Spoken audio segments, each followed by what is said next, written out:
On est avec Thierry Moreau, notre spécialiste télé dans Estelle Midi. Salut Thierry. Bonjour.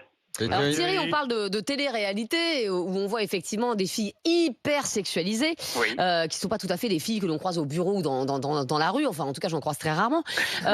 Thierry, est-ce que l'Arcom, donc c'est l'ancien CSA, peut sanctionner ce type de programme? Parce qu'encore une fois, on est quand même dans une promotion en ce moment de la femme, vous savez, l'égalité des salaires, faire attention à ce qu'on dit aux femmes. Il y a eu le harcèlement de rue qui est pénalisé aujourd'hui. On a l'impression que la télé-réalité échappe à tout ça finalement.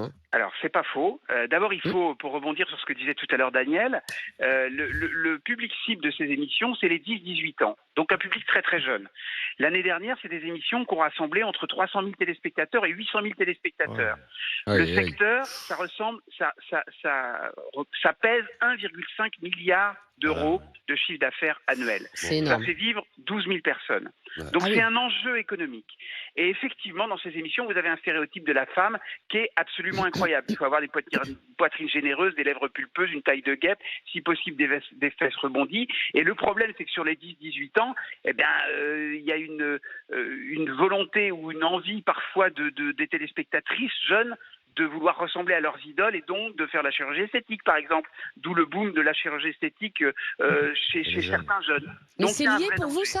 C'est Pardon ? lié, le boom de la chirurgie esthétique chez les jeunes, il est Bien lié sûr, pour vous à la bien sûr. télé-réalité? Je ne ferai sûr. pas un lien, mais en tout cas, il est clair, et on le voit via les réseaux sociaux, que les gamines qui regardent ces émissions ont envie de ressembler à leurs idoles, donc se surmaquillent,